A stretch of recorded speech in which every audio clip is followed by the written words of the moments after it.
Ayan? I guess I'll chime in. Okay. I don't think I don't think the U.S. should give any aid to Israel, like at all. Not just because I don't support it, I do, but because I don't think they need any of it. I also think that's an opinion many Israelis have as well, from what I've heard. Do you know how the aid works with Israel? But I know a lot of it goes to the Iron Dome, and I do. And if like Do you you can't know support yourselves the aid without that any, America the aid that America gives Israel is not really aid.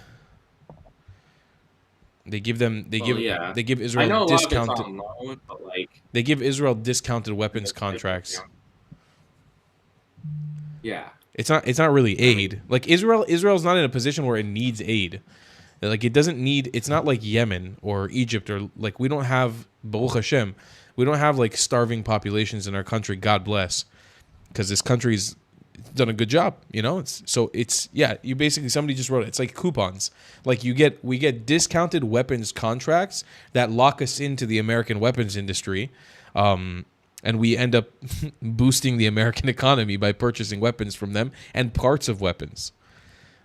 I do believe that there are some programs that actually give flat out aid, but I don't think it's a very yeah. large amount of Well, money. those are the ones I'm against. Yeah, but I don't think it's a very large amount of Gotta money. I take think it's something very nominal. I think like a large swath of that money is weapons contracts.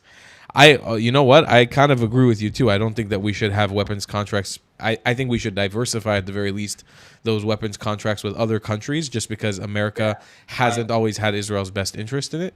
yeah. Well, yeah, It's more so I believe Israel should be self-sufficient, in this Sure, sort of area. I sure. mean, like the survival of your country, I think is a little too important to rely on anyone for. I wouldn't expect America to rely on anyone to protect it. Which is why I'm glad we have the largest military in the world, so that we don't have to. Sure. I don't disagree with you on that point. I think that I would can I not. jump into this topic or No, you have to wait your turn. We'll do it one by one. Um, I don't think that Israel being reliant on America makes any sense in the long term. Just because every 4 years we get like a lottery of who's supporting us behind the White House. So I agree. I'm with you on that point. I don't think that it would be great for Israel to lose those weapons contracts from America outright. I think we should still do business, especially in the military, with America, because at the end of the day, they are our closest ally. But I definitely think the idea of diversifying where we buy and buy weapons and source our supply for our army should come from a few different places. You know, not just America. Like we should maybe do India. We should other countries. There's plenty of countries, different We parts of also Europe. sell a lot of weapons I hear, maybe you could take a little more of those Yeah, to support yourselves. yeah, yeah. I don't think it's a bad idea at all. I think we are in agreement there. Anything else? You got any other controversial opinions? Well, I don't know. Think uh, I think the Netanyahu administration could definitely do more. I think they might be dragging their feet a little, from what I hear. A lot of people say they just want to continue it for like power and whatnot, or to just keep winning elections. I don't think that's actually working though. I mean, they just don't seem very popular. I think Sorry, agree that who they're are not you talking about? Netanyahu's government? the Netanyahu administration. Yeah, like their party, like as a whole. I think Yeah, like I actually compared to think other we parties. probably agree with that also. For the most part, his government is like extremely unpopular at this point. I mean, what does it mean unpopular? Everybody recognizes it's kind of like a necessary evil.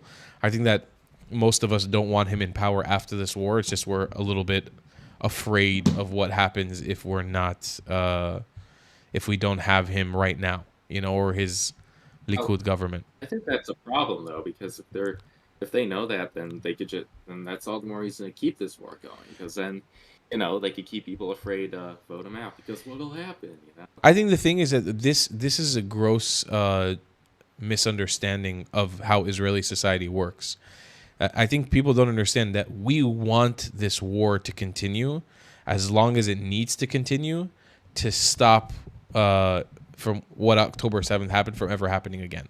And right I know, now, and that's why like they don't like. I mean, with destroying Hamas, not like ending the war. I mean, destroying it's Hamas. not just destroying Hamas. I think at this point, people have people have understood that it's probably necessary for us to reoccupy Gaza. And that wasn't something I even really thought was necessary at the beginning of the war. But just understanding how entrenched Palestinian society is with Hamas, and how deeply embedded Hamas is in Palestinian society, I think we all sort of have been a bit shocked, and we're all kind of like, well, I'm not sure if we have any other options.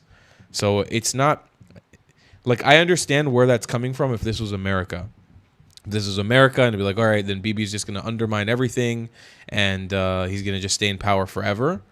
The reality is, I think most Israelis want this war to continue until it absolutely has to, until we've come to a decisive victory, if that makes sense. That would be occupation of the Strip. I think at the moment, I can't really see another option. By the way, guys, I'm posting the link to join. I realize the chatbot's not working, and that's why a lot of people aren't joining. If you want to join the Discord, click here to join. I will try to pin it as well in a second. Yes, I do. I think that, honestly, I'm not sure how we proceed without reoccupying Gaza. At the moment, I really don't see another. There are a lot of Palestinians in Gaza who protest Hamas. I mean, not enough. I assure you. Yeah, not enough. I'd say with those people, maybe they're the people who, if we were to ever leave Gaza, if that were to be an option, they could take control. No. Also, they can't be trusted. Ever? Yeah, probably not. I mean, if you're willing to risk your life, then tfaddal, but we're not. Like, that's the end of the day. Like, we've done. I really think when you look at Israel under a microscope and you say, whatever the attempt's been on our end, like, I think we're content. Like, we've really given the best possible effort. I feel content with my country's effort to make peace with them, especially in Gaza. And again, I'm not necessarily one of those people who was ever like reoccupy Gaza. I just, at this point, I really don't know another solution. They can't be in power. They cannot self-govern. Palestinians are literally incapable of self-governing. But that transcends Gaza, by the way. It transcends the West Bank. It transcends Judea and Samaria. It transcends what's going on. It's even in Israel itself. A lot of Arab communities in Israel are an absolute mess, not because of Israel's mismanagement, but because Arab society has so much internal hatred. This is what I talk about ad nauseum on my channel. They have a very, very hard time. The Arabized world is so deeply confused, is so deeply traumatized by themselves. I don't really see a way for them to self-govern. I don't see the pathway. Other Arab countries have warmed up to Israel. Yeah. You ever think that the Abraham Accords, for example, that could ever be a thing? So the Abraham Accords consists of, at the moment, to my knowledge, two Arab countries, truly Arab countries. Morocco is a heavily Arabized country that was never 100% anti-Jewish, like never really slipped too much anti-Semitic. There was always waves, yeah? There were waves where there were times where 50,000 Jews were massacred in Morocco. And that was usually under Arab rule, not Amazi rule, which now the country's identity is fitting in a little bit more and they're rejecting Arabism outright.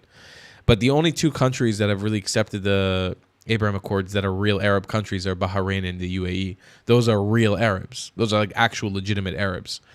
South Sudan, who's a part of the Abraham Accords, is not neither is it an Arab country or an Arabized country. The southern it's a Christian. Yeah, the South Sudan completely rejects Arabism. Sudan is they live and die by being Arabs, but South Sudan completely rejects it. So like there's a problem in Arabized society. Arabized is Lebanon, is Syria, is Jordan, is Egypt. These are countries that are deeply, deeply, deeply immoral at the societal fabric. Like they hate each other, and they're willing to murder each other in the millions every single year and turn a blind eye to it left and right. So I just think I can't see a pathway for Palestinians to ever have proper self-determination. One, because their identity itself is a bit shameful. But even if I'm going to argue that, okay, they are an identity now, which nobody's going to say not. They are an identity now. They're a nationality. it's muddled in so much bullshit from its core that it's really hard to have these people self-determine in anything beyond just hating Israel. You know, like even their identity kind of falls apart when you remove Israel from the aspect. Like, what is a Palestinian? I've asked this question before on the stream. Well, I mean, I know that it's people who, it's like Arabs who like think they have a right to the land, I think. But so like the I do question think would they- be like, if I were to kick out all the Palestinians from Gaza and I would go sit there because I'm Arab, right? I'm an Arab Jew. I'm allowed. Like, what is it still an ethnic cleansing if you just replace one Arab population with another? Well, I mean, if we're talking ethnic, then no. So is it the cleansing? And this is I like playing this game because it's important for us to get the semantics down. The pro-Palestinian side cannot keep. They have so much bullshit in their hands. Like, it's diarrhea. And I'm sorry for this image, but it's just slipping through their hand. They're just holding a bunch of crap, and it just keeps falling through. It's like there's no like proper wavelength that everybody's on. It's a fucking mess. I guess it kind of is, isn't it? It is. And when you take a second, this is why I like when people talk to me. And this is why I really believe that I should be on the forefront of this movement, but I don't feel like I'm being welcomed by many organizations or TV shows or whatever it is to talk about this stuff, because I really think I have these ideas flushed out and thought about in a way that nobody else is talking about at the moment. If you articulate, that's Yeah. not what they want. I'm articulating in a way that Rabbi Shmuley will never articulate, and in a way that Candace Owens is literally too retarded to understand. Yeah. No one will ever create a metaphor with liquid shit on their hands like you, Tal. Thank you, Mr. Joe Paul. Thank you. All right, brother. Well, thank you for calling in, Ayan. I appreciate it. It was nice talking to you, brother. Yeah, I think you've pushed me back to the pro-Israel side. Fuck yeah! That's getting clipped. That's going on YouTube. And thank you very much. I don't even want to hear anything else he has to say. I'm kicking him off stage. He could have been sarcastic. What the fuck did he say?